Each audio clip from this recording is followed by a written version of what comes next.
बिस्मिल्लाहिर्रहमानिर्रहीम। अस्सलाम वालेकुम नाज़रीन। प्रोग्राम सज्जाद मीर के साथ मैं हूं आपकी होस्ट मरियम खुर्शीद। नाज़रीन, आज के प्रोग्राम में सबसे पहले हम बात करेंगे कि फिरदौस आशिकवान फारिग हो चुकी हैं, जबकि आसिम सलीम बाजवा मामले खुसूसी बराए इत्तलात व नशरियात तैनात हो चुके हैं। इस पर हम सबसे पहले आज बात करेंगे। उसके अलावा हम प्रोग्राम में शामिल करेंगे कि स्मार्ट लॉकडाउन का प्रोग्राम बन चुका है, इसमें पंजाब में भी काम हो रहा है, सिंध में भी हो रहा है, विफाक में भी मराठी पैकेज का ऐलान कर दिया गया है। उसके अलावा आज हम बात करेंगे कि नैब, पीआईए और वापटा को खुद मुख्तार इदारे बनाने का फैसला कर लिया गया है, इसके क्या असरात पड़ेंगे, इस पर हम अपने प्रोग्राम में बात करेंगे। सज्जाद मीर साहब का तज्जिया लेंगे। और सऊदी अरब, मुत्तहिदा अरब अमारात में लॉकडाउन में नरमी हो रही है। आटा चीनी बहरान पर हुकूमत ने आज एक रिपोर्ट जारी करनी, 25 अप्रैल को उन्होंने रिपोर्ट जारी करनी थी, लेकिन रिपोर्ट जारी ना हो सकी, जिसमें कहा गया है कि मतलूबा फ्रांसिक माहिरीन की तलाश और मिल्स की बंदिश जैसी रुकावटें इस रिपोर्ट में आने का तखीर की वजह बनी है। इस पर भी हम बात करेंगे और सज्जाद मीर साहब की राय लेंगे कि हुकूमत की बताई गई वजूहात में किस हद तक सदाकत है।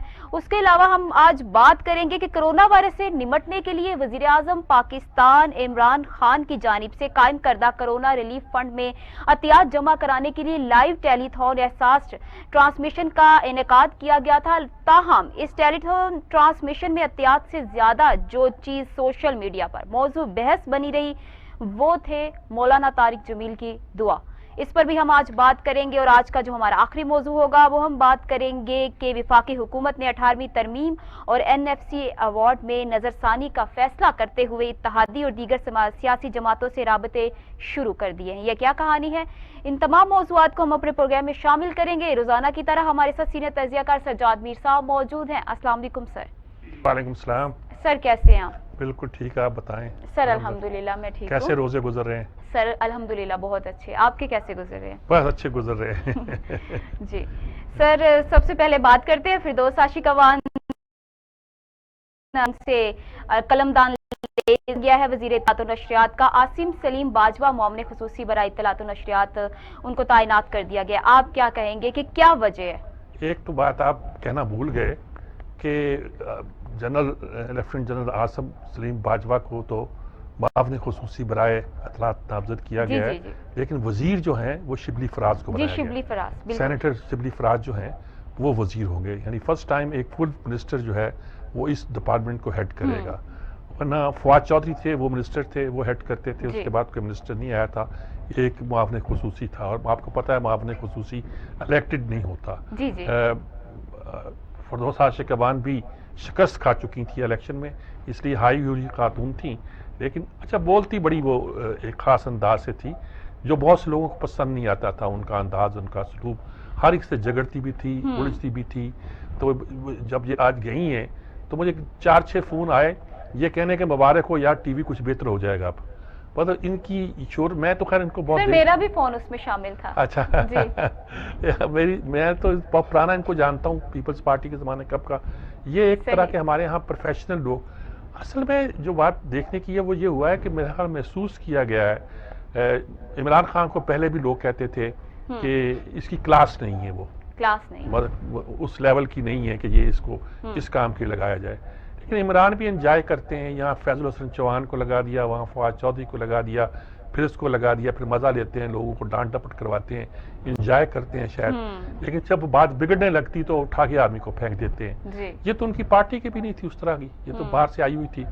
तो इसको अगर उन्होंने फारग कर दिया तो कोई फ़र्क नहीं पड़ता। लेकिन जो तब्दीली आई है वो बड़ी मानी खेज है। शिबली फराज चेयरमैन है सेनेट के, अहमद फराज जो मशहूर शायर हैं हमारे, उनके साहबजादे हैं, और बड़ी एक्टिव, बड़ी अच्छी तरीके से वहाँ सेनेट में काम कर रहे हैं। जो PTI के लोगों में से, जो पढ़े लिखे लोगों में, समझदार लोगों में गिने जाते हैं, अच्छी शोहरत है उनकी। उनके साथ इन्होंने देखा कि एक आदमी जो तर्जमान हो वो भी होना चाहिए, वो भी सीनियर लेवल का होना चाहिए। तो ये काम उन्होंने जनरल आसिम सलीम बाजवा को दिया। आसिम सलीम बाजवा रहे हैं हमारे रहील शरीफ के ज़माने में DG ISPR। और 2012 से 16 तक। हाँ, और बहुत दबंग किस्म के DG ISPR थे, खुल के बात करते थे। जब वो आए थे तो उन्होंने एक तरह की एक्टिव पार्टिसिपेशन शुरू की थी और लोगों से मुलाकात का आगाज़ किया। तो उनको कहा गया कि ISPR लाहौर कोई तवज्जो नहीं देती, तो वो लाहौर आए 2-3 बार, हम लोगों से मिले भी, और अच्छे सोल्जर हैं। वजीरिस्तान में भी वो लड़ चुके हैं, बलूचिस्तान को भी उन्होंने हैंडल किया। लेकिन वो चूंकि रहील शरीफ का एक ख़ास तरीका था, एक ख़ास असलूब था, तो उनके साथ इनके बारे में भी एक तासुर पैदा हुआ कि ये ख़ास पॉइंट ऑफ व्यू से गोया सियासी हुकूमत के खिलाफ एक एंटी अप्रोच रखते हैं। लेकिन सख्त और बड़े क्लियर और स्ट्रेट फॉरवर्ड किस्म के आदमी गिने गए। जब वो गए और चेंज आई क़यादत में और ये हमारे आए बाजवा साहब, तो इनको उठाकर एक बहुत ही अननोन पोस्ट पे लगा दिया गया। तो लोगों का तासुर था कि ये इनकी छुट्टी करा दी है, सारी चीज़ बदल गई है। लेकिन जल्द ही इनको इम्पोर्टेंट पोस्ट दी गई और फिर ये क्वेटा के सदरन कमांड के कमांडर हो गए, जो मेरा ख्याल में सबसे अहम पोस्ट होती है। जिसका मतलब था कि नहीं, वो उस वक्त उनको मंजर से हटाना मकसूद था। फौज इस तरह की सारी बातें जानती है, अब उनको फिर लाया गया। आजकल उनको फेडरल गवर्नमेंट में CPAC के प्रोजेक्ट का चेयरमैन बनाया गया था। अब कहा जा रहा है कि वो इस पोस्ट के लिए आज़ादी तौर पे काम करेंगे। आज़ादी तौर पे काम करने का कहीं ये मतलब हो सकता है कि वो जो चेयरमैन CPAC की जो पोस्ट उनके पास है, जो बहुत इंपॉर्टेंट पोस्ट है, वो उनके पास रहेगी। मैं इस पूरी सारे सिनेरियो को इस तरह भी देखता हूँ कि सारा कुछ जो कमांड है, जब ये आया कि कमांड एंड कंट्रोल सेंटर बन गया है, जब ये आया कि फौज ने 245 के तहत उन्होंने मुल्क भर में अपनी जिम्मेदारियां संभाल ली हैं, जब ये आया कि बहुत से मामलों में लगा कि सारे काम फौज खुद अपने हाथ से, और जो नेशनल सिक्योरिटी काउंसिल का इजलास भी कोरोना के मसले बुलाया गया, तो लगा गया कि फौज ये समझ रही है कि उसे ये जिम्मेदारियां अदा करनी है, और ये जिम्मेदारियां सिविलियन हुकूमत उस तरह अदा नहीं कर रही जिस तरह उसे अदा करना चाहिए। इस बात को अगर मैं ज्यादा वजाहत के साथ बयान करूंगा तो गलत मतलब दिया जाएगा, लेकिन ये कि हमारी इस्टेब्लिशमेंट भी जब ये महसूस करती है कि वो खुद नहीं आना चाहते, कोई मार्शला लगाने का मूड उनका कोई नहीं है, लेकिन वो चाहते हैं कि मुल्क के अंदर रहकर वो मामला को ठीक तरह से लेकर आगे चले।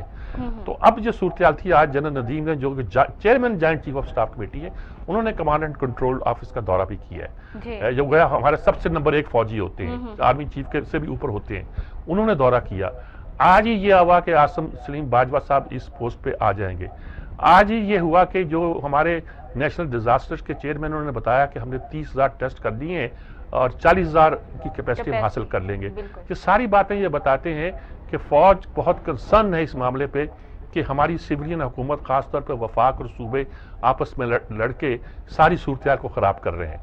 अल्लाह करे कि अब मामला ज़्यादा संजीदगी से लिया जाए, मामला ज़्यादा संजीदगी से आगे बढ़े।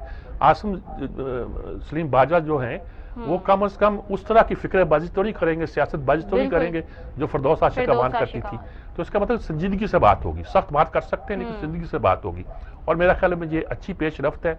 और इसके बाद क्या होता है क्या नहीं होता है, सूबे क्या करते हैं, वफाक क्या करता है, अभी तो उन्होंने गंढ डाला हुआ है, यही मैं कह सकता हूँ। इस लिहाज से ये एक अच्छी चेंज है और इम्पोर्टेंट चेंज। सर, आप क्या समझते हैं, बहुत से लोगों की ये राय है कि ये जो मौजूदा हुकूमत है ये मुश्तरका है, सिविल और मिलिट्री हुकूमत, मतलब दोनों को मुश्तरका हुकूमत है, आप क्या देखते हैं? नहीं जी, ये नजर आता है कि बहुत सारे मामला जो हैं हमारी आमतौर पर कहते हैं सेम पेज पर है, सेम पेज, लेकिन ये कहने का मतलब और होता है। लेकिन इस बात में कोई शक नहीं है कि हमारी इस्टेब्लिशमेंट ने रियलाइज कर दिया है कि हमारी जो सिविलियन हुकूमत है, जो इलेक्टेड थी कि सिलेक्टेड थी, जो भी थी, वो डिलीवर नहीं कर रही जो उसे करना चाहिए। और कोरोना के मसले पर हम ये अफोर्ड नहीं कर सकते कि इसको लाइटली लें और सूरत हाल को ख़राब करें। इसलिए ये बहुत इंपॉर्टेंट बात है और बहुत अहम बात है।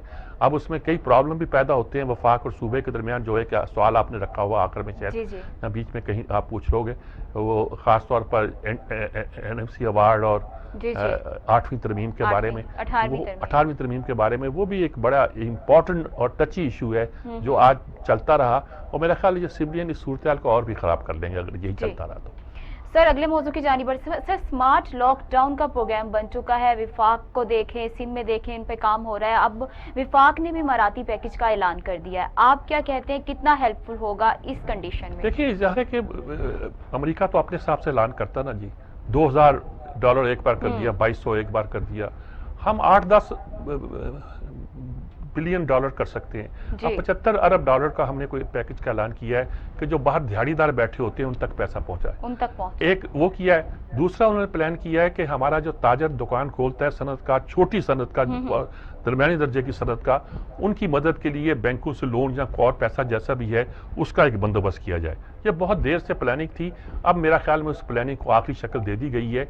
अच्छा, अब सूरत हाल ये है कि हम चाहते ये हैं कि स्मार्ट लॉकडाउन किया जाए, जहां प्रॉब्लम है वहां लॉकडाउन किया जाए। पूरी दुनिया में हो रहा है, पूरी दुनिया में सूरत हाल ये है कि स्पेन में लोग बाहर निकल आए, यानी बहुत से मुल्कों में लोग बाहर आके शोर मचाते हैं कि हमारे साथ क्या हो गया है। क्या हो गया? 3 महीने से 2 महीने से हम कैद हैं, कैद है। कुछ हो नहीं रहा, तजारत बैठ गई है, तेल की खपत इतनी कम हो गई है, यानी खपत है कि वो टके शेर बिक रहा है। वो समुंदर में बहा भी दें तो पानी के साथ मिल जाएगा, लेकिन खरीदार कोई नहीं है।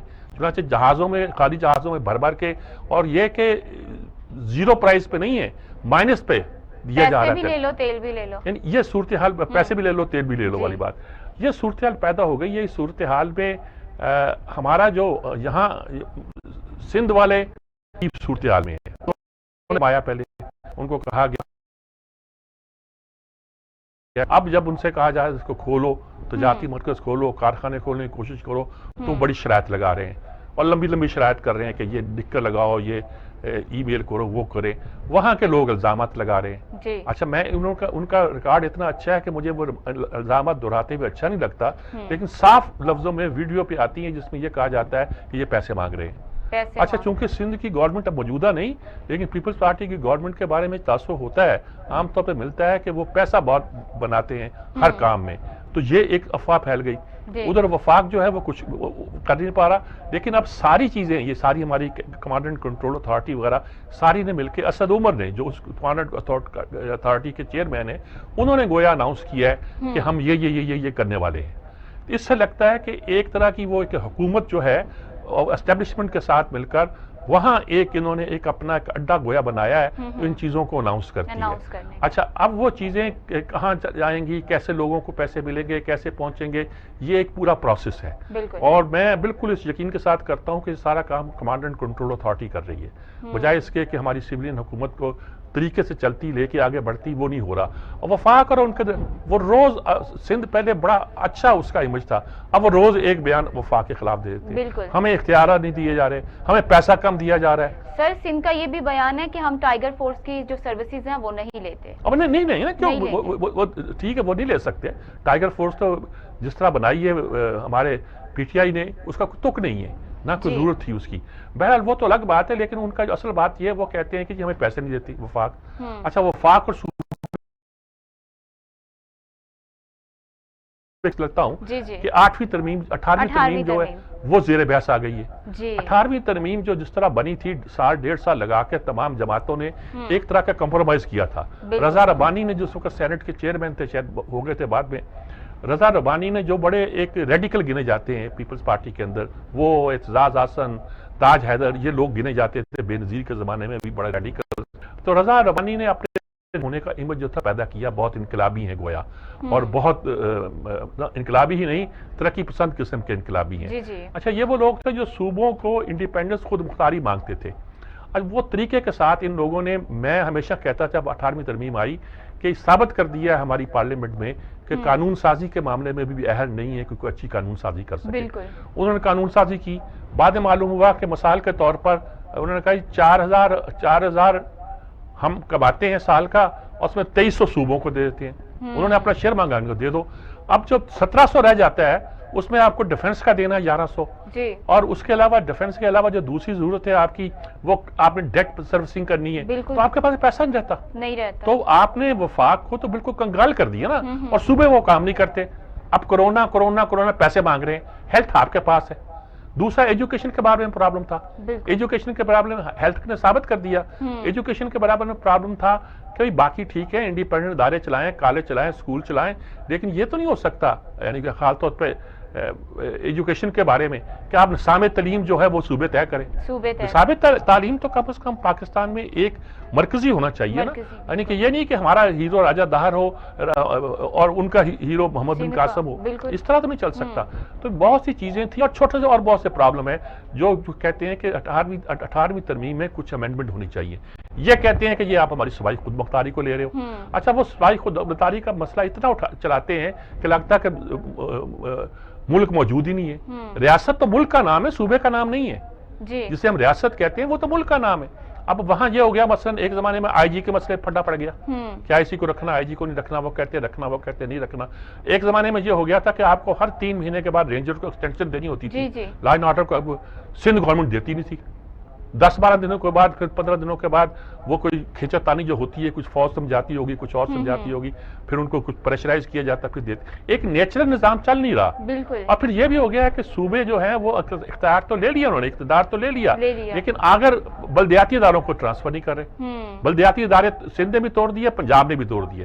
पंजाब में तो वफाक वालों की हुकूमत, उन्होंने भी तोड़ दिए, बल्दियाती इदारे तोड़ दिए उन्होंने, खत्म कर दिया और नए नए मसाइल पैदा कर दिए। तो इसलिए वो कहते हैं कि 18वीं, अब वो जो NFC अवार्ड है उसमें होता है सूबों का हिस्सा कितना, वफाक का हिस्सा कितना, वो इसमें क्यों कहते हैं? वो कहते सारा पैसा तो आप ले गए, अब अगर आप 4000 जो आपने कमाए हैं साल के, उसमें से सिर्फ आप 1700 आप बचते हैं, 1100 आपने फौज को देने हैं, तो और पैसों की जरूरत होगी तो कहाँ आएंगे? अब आप तो, फौज ने कहा जी हम जो इंटरनल ड्यूटी होती है उसके पैसे नहीं लेंगे, हम फलां नहीं लेंगे, हम अपनी सैलरी नहीं बढ़ाएंगे, लेकिन हमारी सिक्योरिटी रीजन जो है वफाक ने सूबे कहते हैं हम तो नहीं देते। जी। वो पैसे देते नहीं है और जब वक्त पड़ता है कहता है वफाक पैसे नहीं दे रहा। अब आप सेहत का बिल तो आपके पास है, बजट आपके पास है, अब आप दें, अब आप क्यों नहीं देते? पहले ये 3-4 कॉलेजों के बारे में कोर्ट ने फैसला दे दिया कि वफाक ले ले, तो चीख पड़े। वो मतलब ये था कि हॉस्पिटल तो हमारे पास रहने दो, एडमिनिस्ट्रेशन पैसे आप दो, और वफाक ने भी कहा जान छुड़ाने का, ठीक है जी यही चलाए, यही चलाए। सर यहाँ पे ब्रेक का टाइम हुआ है, लेकिन ब्रेक से आने के बाद इसी को कंटिन्यू करेंगे और सज्जाद मीर साहब का तज्जिया लेंगे कि क्या हुकूमत सूबों से उनके हुकूक 18वीं तरमीम में तब्दीली से छीनना चाहती है। Take a short break.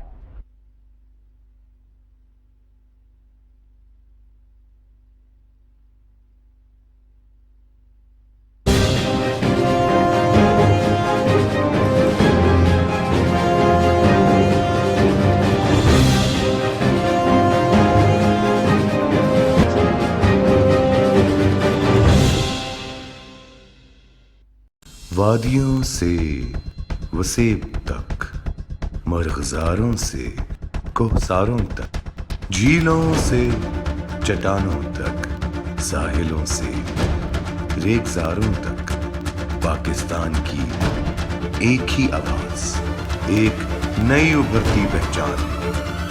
TV today खबर सबसे पहले।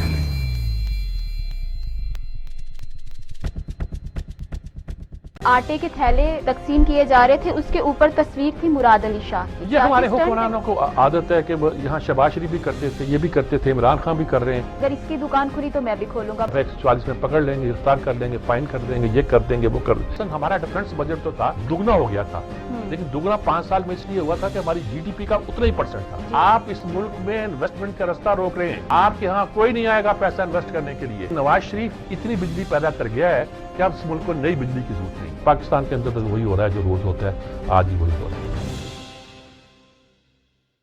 नोवेल कोरोना वायरस एक नया वायरस है। इसकी अलामात में बुखार, खांसी और सांस लेने में दुश्वारी शामिल है।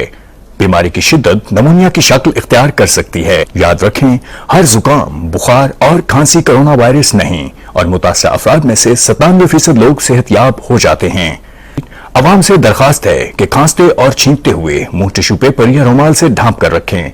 हाथों को अक्सर साबुन से कम अज कम 20 सेकंड तक धोएं।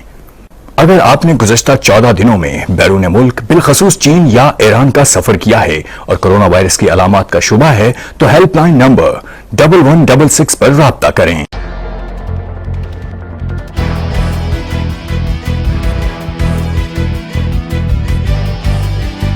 असल इंसान के ईमान का पता चलता है कि वो मुश्किल वक्त में क्या खड़ा रहता है या नहीं।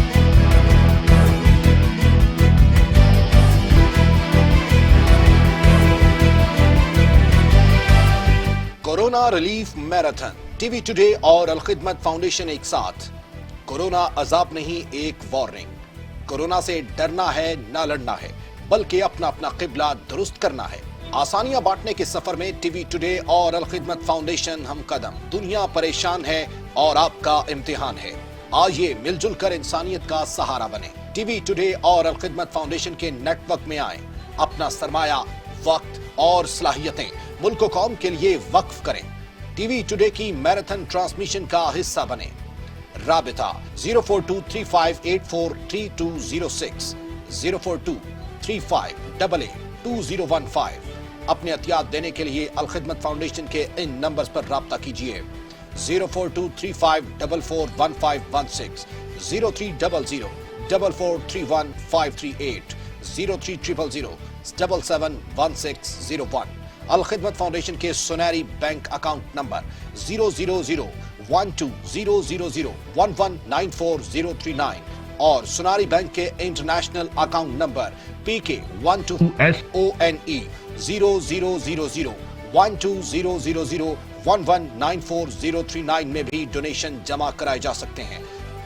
टीवी टुडे और अलखिदमत फाउंडेशन एक साथ। कोरोना रिलीफ मैराथन ट्रांसमिशन का हिस्सा बनिए रोजाना दोपहर 2 बजे से शाम 4 बजे तक, सिर्फ टीवी टुडे पर।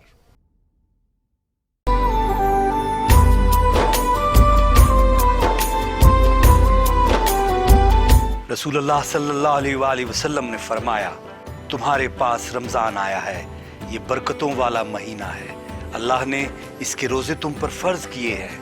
इसमें जन्नत के दरवाजे खोल दिए जाते हैं और जहन्नम के दरवाजे बंद कर दिए जाते हैं और शयातीन जकड़ दिए जाते हैं। इसमें एक रात है जो 1000 महीनों से बेहतर है।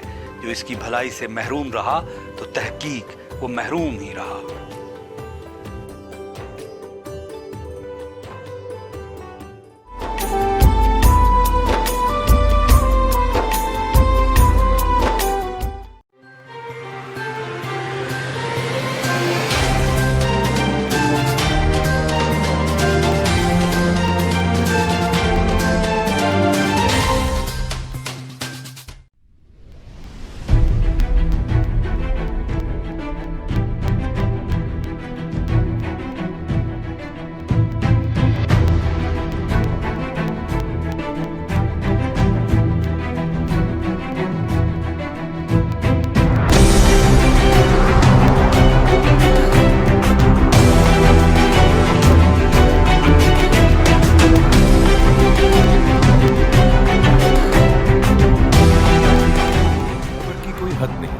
खबर की कोई सरहद नहीं। कब कहां क्या होने वाला है, आज कहां क्या हो रहा है। कौमी और बैनुल अक़वामी सियासत, पल पल बदलते हुए हालात पर तबसरा और हर वो खबर जो अभी तक है पसे पर्दा। जानिए फैसल भट्ट से program open secret. Novel corona virus एक नया वायरस है। इसकी अलामात में बुखार, खांसी और सांस लेने में दुश्वारी शामिल है।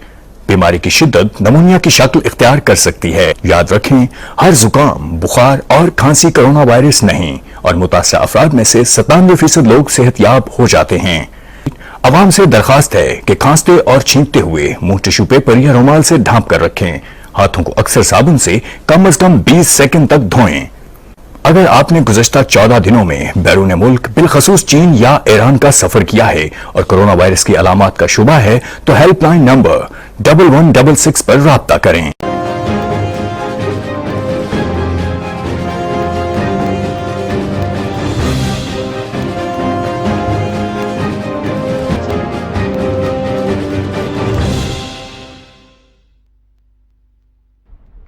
वेलकम बैक नाज़रीन। सर, ब्रेक पर जाने से पहले हम 18वीं तरमीम पर जो हुकूमत तरमीम करना चाह रही है, हम बात जो कर रहे थे वो ये है कि देखिए, वो कहते हैं कि सूबों के इख्तियार लेना चाहते हैं, सूबे फिर अपने इख्तियार इस्तेमाल करें। सूबे फड्डा तो नहीं डालें। हर चीज में वो अपनी बात ले आते हैं और कहते हैं वफाक उनकी मदद नहीं कर रहा। फिर इंडिपेंडेंट काम करें और नीचे जो इख्तियार उनको देने हैं बल्दियाती इदारों को, वो उनको इख्तियार दें। अच्छा, ये चलो आप ये कह लें जी वफाक इख्तियार वापस लेना चाहते हैं, ये बात करते हैं, लेकिन ये बात भी तो देखें कि सूबे वफाक को चलने नहीं देना चाहते। हर चीज पे वो अड़ी कर देते हैं, वफाक ये नहीं कर रहा, वफाक वो नहीं कर रहा। वफाक को पैसे नहीं है ना इस पर, सारे पैसे आप ले जाते हैं, कहते हैं दिफा आप करो, कर्जे जो हमने पूरे मुल्क के लिए लिए थे वो भी आप अदा करो और मुल्क का निजाम भी आप चलाओ। जी। तो बहुत सारे प्रॉब्लम है जिनको सॉर्ट आउट करना पड़ेगा। अकल के बगैर आप कोई काम करें। NFC अवार्ड इतने साल से तय नहीं हो पा रहा। जी। कोई 20 साल पहले हुआ था, कब जब तय होने आता है आप उसमें कोई ना कोई सूबा जो अड़ जाता है। अच्छा, कंसेंसस चाहिए होता है NFC में, वो कंसेंसस हो नहीं पाता। आबादी के तनासुब से रकम की वो जो है तकसीम होगी, वो तो आबादी तनासब से होती है। वो तो इसलिए तो इस पर भी इतराज करते हैं ना कि वो सारी पंजाब को जाती है। और कुछ और शर्तें लगाई हुई छोटी मोटी पंजाब ने कबूल कर ली हुई हैं, लेकिन अब ये बात ऐसी है कि जिसको सॉर्ट आउट। सर अगले मौजू की जानिब बढ़ते। सर आटा चीनी बहरान पर हुकूमत ने 25 अप्रैल को एक रिपोर्ट जारी करनी थी जो कि उन्होंने नहीं की। आप इस पर क्या राय देते हैं? असल में बात यह जी कि ये रिपोर्ट जारी करने का मकसद, जो खबर पहले आई 4-5 दिन पहले, वो ये है कि जो इसकी इंक्वायरी कर रहे हैं ऑफिसर के नंबर 2 हैं। एक तो क्या नाम है, जिया जवाद, क्या नाम है, जावेद जिया, जो इसके वो पनामा केस वाले, वाजिद जिया। हाँ, वाजिद जिया। उसके बाद नंबर 2 जो हैं सज्जाद बाजवा, क्या नाम था उनका, उनको इन्होंने मुअत्तल कर दिया, दूसरी जगह भेज दिया कि ये इंक्वायरी की रास्ते में रुकावट थे। ये काम कभी नहीं हुआ कि आपकी इंक्वायरी हो रही है, मुकम्मल होने वाली है, आप जो उसका इंपॉर्टेंट बंदा उसको बदल दें। सारी टीम आपने बदल दी। सारी टीम का बदलने का मतलब है कि इतने दिनों जो इंक्वायरी होती रही है उससे आप मुतमईन नहीं है, आप अपनी मर्जी की इंक्वायरी कराना चाहते हैं, आपने टीम बदल दी। अच्छा, टीम बदल दी जब, तो जहाँ टीम एक दिन में जवाब थोड़ा देगी, वो कुछ करेगी। ये लेकिन बात एस्टेब्लिश हो गई है कि इन्होंने टीम बदली है और बदलने के बारे में ये कहा है कि वो किसी को फेवर करना चाहते थे या रुकावट पैदा कर रहे थे। तो इसका मतलब है कि उस टीम से आप मुतमईन नहीं थे। तो ये होता नहीं है कि एक बनाई हुई टीम को जब आप सारे काम कर लें आप बदल दें, ये होता नहीं है। वो इन्होंने कर ली है, जिसके नताइज जो ज़ाहिर है।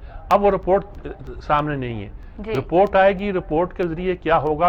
अब इसमें एक नई चीज़ निकल आई है कि बहुत से काम जो हैं, बेनामी जो ताजर हैं जिनका ना शनाख्ती कार्ड ना कुछ है, वो 3000 या कितने, वो असल होते थे, वो चीनी उनके थ्रू खरीद ली गई, आटा उनके थ्रू खरीद लिया गया, और वो गपर, यानी असल चीज ये थी, सब्सिडी असल नहीं थी। उसकी वजह से जो कीमत चली वो जो मिल्क कमाती थी। और उससे बड़ी बात है कि ऐसे लोगों को वो जरिए कमाती थी, खाते थे, जो कि लूट के ले जाते थे और जिनका कहीं रिकॉर्ड नहीं था, ना जो टैक्स देते थे ना कुछ देते थे। इतनी कॉम्प्लिकेशन है उसमें कि हुकूमत को अब समझ नहीं आता कि किसको इल्ज़ाम दे, किसको इल्ज़ाम ना दे। जो रिपोर्ट बनाई जा रही थी वो उस रिपोर्ट से मुतमईन थी। इसका मतलब है कि हुकूमत देख रही है रिपोर्ट कैसी बन रही है, या वाजिद जिया देख रहा है। और वाजिद जिया पे किसी को इतबार इसलिए नहीं है कि वो पनामा का है, उसको 22 गिना जाता है। उसने 6 महीने में 10 वॉल्यूम की रिपोर्ट तैयार कर दी थी। तो मेरा ख्याल में इस लिहाज से देखा जाए तो ये कोई हुकूमत की फतह नहीं गिनी जाएगी। इसको डिले करने का मतलब ये है कि अभी वो फेस नहीं करना चाहते सूरत-ए-हाल को, कोई फैसला लाना चाहते हैं, ये नजर आता है साहब। और वैसे आसान नहीं है शुगर माफिया को और या शुगर लॉबी को कह लीजिए और आटा वालों को इस तरह आसानी के साथ काबू करना आसान नहीं है, लंबा काम होगा। बड़ी पार्टियां, उनके बाजू भी लंबे हैं और वो मेरा ख्याल है बहुत मुश्किल हो जाएगा कुछ करना। हो सकता है कि इस सिलसिले में फौज जो है या एस्टेब्लिशमेंट है वो नजर रखे हुए यकीनन, और उनके सामने कुछ बातें नजर आ रही हैं। सर अगले मौजू की जानिब बढ़ते हैं। सर कोरोना टेलीथॉन में जो मौलाना तारिक जमील ने मीडिया के बारे में दुआ भी की थी और मीडिया के बारे में अपने अल्फाज जो आपने अपने कॉलम में भी उसका जिक्र किया है, उसके बारे में अपना तज्जिया दीजिए। असल मैं तारिक जमील साहब का बहुत एहतराम करता हूँ, लेकिन उनकी बहुत सी बातों से एक थोड़ा सा इख्तलाफ है। उसको मैंने एक ही वाक़या में बयान किया, कुछ और भी बयान किए कि जो हमारे बुजुर्ग थे उनका तरीका ये था कि इक़्तिदार के ऐवानों से दूर रहें। चिश्तिया सिलसिले में ख़ास तौर पर बाबा फरीदुद्दीन गंज शक्कर का तो तरीका था कि जो आदमी कुछ सरकारी ओहदा कबूल कर लेता था उसे खिलाफत नहीं देते थे। हज़रत निज़ामुद्दीन औलिया का ये तरीका था, और उन्होंने अपनी खानका जो थी दरबार से अलग बनाई हुई थी, और इस बात की कोशिश करते थे। बाबा फरीद ने दिल्ली इसलिए छोड़ा था कि वहाँ 3-4 जो अहम खलीफा थे हज़रत कुतुबुद्दीन बख्तियार काकी के, वो दरबारदारी में पड़ गए थे। इन्होंने कैसे खराबी पैदा हो गई, तो वो जब वहाँ चले गए तो उसके बाद एक उनमें से, मैं नाम नहीं लेता, उनमें से ऐसा हुआ कि उन्होंने इसी मामले में फंस गए। वो एक खरीदादार था, उनके यहाँ जाके उन्होंने उनकी खानकाह में रहना शुरू कर दिया, और रिजल्ट निकला कि जब उसका इक़्तिदार बदला तो वो उनके हालात ही बदले। तो किसी ने कहा कि आप उसके लिए दुआ करें या उसकी मदद के लिए कुछ करें, तो आपने कहा जो अपने बड़ों की सुन्नत और सीरत पे अमल नहीं करता उसका यही अंजाम होता है, अब वो जी, जी। भुगते। तो हमारे लोग जो थे इसके हक में नहीं थे कि आप इक़्तिदार के बानों में जाएं। मौलाना तारिक जमील चाहे अपना पैगाम पहुंचाने के लिए, चाहे किसी वजह से करीब जब से इक़्तिदार के आते नज़र आते हैं तो लोग नाराज़ हुए हैं। उनका कसूर ये नहीं है कि उन्होंने वहाँ जाके जर्नलिस्टों के खिलाफ बात की, अल्लाह के यहाँ उनका कसूर ये है कि इक़्तिदार के बानों में करने क्या गए हैं और वहाँ बिल्कुल। जाके ये कहते हैं कि मैं तो इसलिए इसकी हिमायत करता हूँ कि इससे पहले रियासत मदीना की किसी ने बात नहीं की थी। मैंने ये भी लिख दिया है कि रियासत, आप तो गैर सियासी आदमी, आपको क्या पता रियासत मदीना के माने आप जानते नहीं, वो मैं आपसे ज़्यादा जानता हूँ। तो ये सारी सूरत हाल है, बहुत उनके बहुत करदे मद्दा हैं। मैंने इनको पहली बार जब मुझे दावत मिली थी, अरबाब गुलाम रहीम जो चीफ मिनिस्टर थे सिंध के, उन्होंने दावत दी कि उनके हाथ सबसे पहले मौलाना तारिक जमील साहब क्या फरमाएंगे, लेकिन मैं नहीं जा सका। मैं हैरान हुआ कि ये कौन साहब हैं जो इक़्तिदार के ऐवानों में जाके चीफ मिनिस्टर हाउस में या इन जगहों पे जाके सर इनकी जो जमात है वो भी तो गैर सियासी है, जो तबलीगी जमात है। तबलीगी जमात गैर सियासी है। किसी ने ये भी कह दिया कि लेकिन उनकी ड्यूटी है कि वो बाअसर लोगों तक के लिए राब्ते कायम करें, लेकिन जमात भी इनसे खुश नहीं थी, ना है। बहरहाल इससे मुझे कोई ताल्लुक नहीं है, मुझे ताल्लुक सिर्फ यही है कि ये जो सियासत में इन्होंने बयानबाजी शुरू की है उसका अजर ये हुआ कि वो एक छोटी सी बात पे फंस गए और सबने इनको घेर लिया। इससे इनकी कोई कम नहीं होती। ये बहुत अच्छे खतीब हैं, बहुत अच्छे मुबल्लिग हैं, इनकी बात में तासीर है। इनके पर जो इख्तलाफात हैं लोगों को, वो अपनी जगह पर हैं, बड़े लोगों के साथ होते हैं। हम बहुत से लोगों को सुनते हैं, एक से एक डॉक्टर जाकिर नाइक को सुनते हैं, इनको सुनते हैं, डॉक्टर सरार को सुनते हैं, गामदी को सुनते हैं, प्रोफेसर रफीक अख्तर को सुनते हैं, और लोग हर एक का अपना अपना अंदाज है और अपना अपना नुक्ता नज़र भी है। तो इस पे तो मैं कुछ नहीं कहता, लेकिन मैं ये ज़रूर बात कहता हूँ कि अगर ये इक़्तिदार से अपने अवानों से अपने आप को अलग ही रखे तो ये दीन की खिदमत होगी और इनकी अपनी खिदमत भी होगी। अहले अल्लाह अच्छे नहीं लगते अहले इक़्तिदार के गुलाम गर्दशों में चक्कर लगाते हुए। बिल्कुल सर, नैब और पीआईए और वापटा को खुद मुख्तार इदारे बनाने का फैसला कर लिया गया है, आप क्या समझते हैं, इसके क्या असरात होंगे? देखें, हमारे यहाँ अब ये इशरत हुसैन साहब की रिपोर्ट है, हमारे यहाँ एक कॉन्सेप्ट पैदा हो गया है कि किसी तरीके से ये इदारे जो हैं इनको इंडिपेंडेंट किया जाए ताकि इनके जो हर साल बोझ पड़ता है हुकूमत पर और हुकूमत को वो अदा करना पड़ता है, उससे निजात मिल जाए। अब इंडिपेंडेंट करने के साथ ये कर दिया गया है, शौकत अजीज़ वाला अमेरिकन प्लान है कि इनकी पेंशन नहीं होगी, वापडा की पेंशन नहीं होगी, नैब की पेंशन नहीं होगी, पीआईए की पेंशन नहीं होगी। पीआईए तो बेचारा पहले मतून है, अब वापडा एक बड़ा अदारा है, उनके लोग परेशान होंगे क्या हो गया, और नैब जो बड़ी कार्रवाइयाँ कर रहा है इनके हक में, उनके लिए मुश्किलात पैदा होंगी। तो उन्होंने स्कीम ये दी होगी कि ये इदारे अगर इंडिपेंडेंट हो जाएंगे तो इनके लोगों के को ना पैसे देने पड़ेंगे, ना सब्सिडी देनी पड़ेगी, ना कुछ और करना पड़ेगा, और वहाँ जो भी खर्च है वो खुद करेंगे। खास तौर पे पेंशन खत्म हो जाएगी। ये पेंशन खत्म करने का रवाज जो है ना, ये अमरीकियों में है कि अगर हमारा तो ब्रिटिश सिस्टम था, अगर कोई बंदा 2000 की तनख्वाह लेता था तो वो पेंशनेबल होती थी, और यही खूबी होती थी कि उस अदारे में ब्रिटिश निज़ाम में ये था कि हमारे यहाँ लोग सरकारी नौकरी पेंशन के लिए करते थे। अब ये कॉन्सेप्ट अमेरिकन आना शुरू हो गया कि नहीं, उनको ज़्यादा पैसे दे दो लेकिन पेंशन ख़त्म कर दो। अब ये कॉन्सेप्ट चलता है कि नहीं चलता है, लेकिन ख्याल यही है कि अच्छा लगा शायद इक़्तिदार के ऐवानों में कुछ लोगों को, वो कहते हैं ये कर दो, पेंशन से जान छुड़ाओ, सब्सिडी जान छुड़ाओ, इन अदारों को इंडिपेंडेंट कर दो, नाम लोगों को इंडिपेंडेंट कर दिया गया। नतीजा ये निकले, नैब वाले तो बड़े चकरा जाएंगे, वो कहेंगे ये हमारी पेंशन आपने खत्म कर दी, हम तो आपके मुकदमात अपने मर्जी से सुनेंगे, फिर अब वैसे नहीं सुनेंगे। चलेंगे, देखते हैं क्या होता है इसके। सर आखिरी मौजू है सर, सऊदी अरब, मुत्तहिदा अरब अमारात में लॉकडाउन में नरमी हो रही है, उनमें जो कोरोना का खौफ है आप क्या समझते हैं, खत्म हो गया है? उन्होंने खाना काबा में और हरम शरीफ में और मस्जिद नबवी में तो अभी पाबंदी रखी है, बाकी कुछ शहरों में उन्होंने ये कि मार्केटें खोल दी हैं, काम करने के लिए आज़ादी दे दी है, यूएई में कर दी है। देखिए कारोबार भी तबाह हो गए ना जी, चहल पहल ख़त्म हो गई और बिल्कुल सत्यानाश हो गया। लेकिन ये सारे यहाँ भी हो रहे हैं, अब यूरोप के ममालिक में भी हो रहा है, बहुत जगह पे हो रहा है, हर जगह होता दिखाई देता है। लेकिन ये उस तरफ जा रहे हैं कि अब आपको लॉकडाउन को ख़त्म करना, स्मार्ट लॉकडाउन करना या जो भी करना है उसकी तरफ बिलहाल आखिर जाना है और जाने की कोशिश की जा रही है। जी sir, closing remarks. Closing remarks यही है जी, बहुत सी चीज़ें खबरें आते हो, आशा के वान वाली खबर शानदार आपने सुनी, उसके बाद ये है कि हुकूमतें ऐलान भी कर रही हैं, लोगों की मदद करने के लिए पैसे भी वक्फ किए जा रहे हैं। देखिए ये बात ये है कि इसका चारा नहीं है मुल्क को पाँव पे खड़ा करने के लिए कि छोटे ताजर को, छोटे सनतकार को पैसे दिए जाएं, गरीब आदमी को उसके पाँव पे खड़ा किया जाए, ये अच्छे काम है। और बाकी काम जो तारिक जमील साहब वाला है वो अल्लाह उनकी अजमतों को और अजीम तर करे।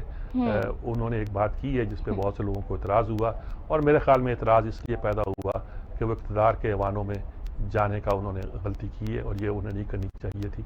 अच्छे लोगों को अच्छे तरीके से ही अपनी ज़िंदगी गुजारना चाहिए।